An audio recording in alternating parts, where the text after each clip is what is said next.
Please join me in praying that I don't say something we all regret. These are dangerous times.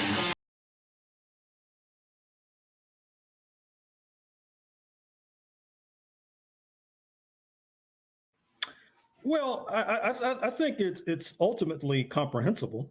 That is to say that London, amongst other peculiar aspects of its culture, has a kind of accent discrimination. People in London say they can tell what neighborhood someone is from based upon their accents. I've been made to understand that everyone on this particular call would be characterized as having a U.S. accent, as did Robeson. Now, if you were Jamaican or Nigerian in London, you might not necessarily expect to be treated like Robeson was treated. That's point number one. Point number two, I think what you're speaking to also addresses how horrible the United States has been, particularly to its population of African descent. What's interesting nowadays is that there is a debate that I'm happy to say I helped to ignite, suggesting that when the settlers in North America revolted against London's rule, they were driven in no small measure by the desire to not only break free from London so they could continue moving west and seizing the land of the Native Americans, but also so that that land could be stocked, so to speak, by enslaved Africans. And so it's no accident that in the 21st century, a country that was founded upon land theft and slavery continues to treat the products of that horrific process as if this were still 1776, for example. I refer you only to Memphis, once again, where you saw a transition from the Second Amendment to the US Constitution, which is the juridical basis for mass shootings that have rocked California in recent weeks. It basically meant that militias of settlers could be established to be armed to repress indigenous revolts and enslaved African revolts. After the US Civil War, you have the rise of lynch mobs of settlers who turn executing Black men in particular into carnivals, with, in this pre-radio, pre-television age, thousands flocking, photographs taken, many of which are now in museums, oftentimes the systematic dismemberment of the victim that leads to an anti-lynching movement. And that movement then forces lynching to retreat. And now you see that there's a movement of having lynch mobs in blue uniforms. That is to say, the police, as in Memphis, once again.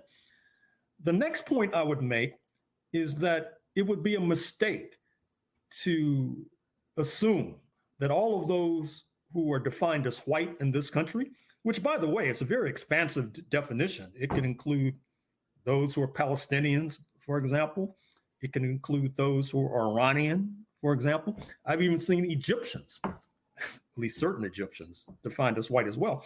It would be a mistake to assume that in their homelands, Black people would be treated in as atrocious a fashion as they might be treated in the United States of America. That is to say, you have to make a distinction between a Persian American, for example, and a Persian. If you don't, you're assuming that US culture has polluted the entire world. To a certain extent it has, but not on every level. And if you look at the most populous country in Europe, I'm speaking of Russia, whose population of 150 million is almost twice that of number 2, Germany, of 82 million. As the Western European nations were getting fat from the plunder of the African slave trade and land theft, the Iberians, the British, the French, etc., the Russians were moving west and south. And of course, we're oftentimes coming into conflict with people who we would call Asian.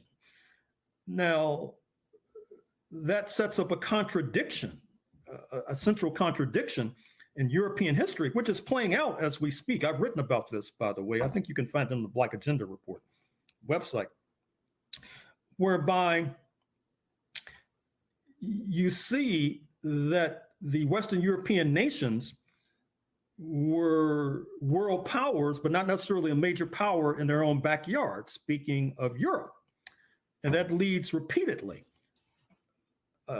the Europeans to try to break that contradiction. You saw Sweden, which had been a major military power, believe it or not, even though its contemporary population is only about 9 million.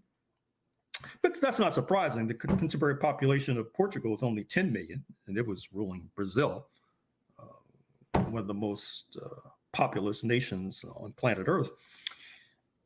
Sweden was a major military power until it tried to invade Russia in the early 1700s. Napoleon met his defeat when he invaded Russia in the 1800s.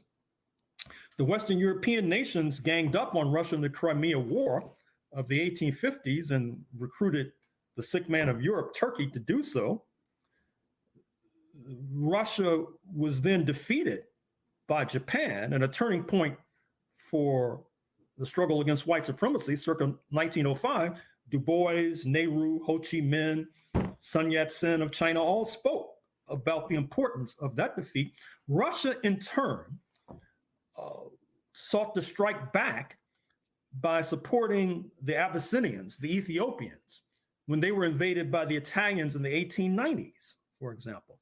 That process continues post-1917 with Russia helping to assist African liberation, which is one of the reasons why Sergei Lavrov, the Russian foreign minister, was welcomed in Pretoria just this past week. There will be military maneuvers between South Africa and Russia, and perhaps including China in the next few days. The former Soviet republic that is Belarus, which is, shall we say, seen as in the same category today in the North Atlantic camp as Russia. The leader was just feted in Zimbabwe this past week as well.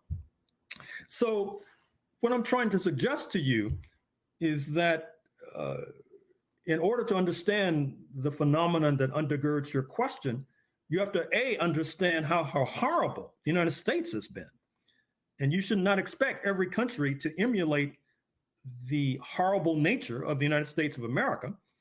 And B, you need to understand that the maltreatment and mistreatment of those not inducted into the hallowed halls of whiteness grows organically from US culture and history. And fortunately, every country does not have the horrible history and culture that has been exhibited in the United States of America. Power financially as to make a wreckage of this once prosperous nation. Oh, I'm the cult of personality, the cult of personality. Add it to the blacklist. I never want to hear that music again.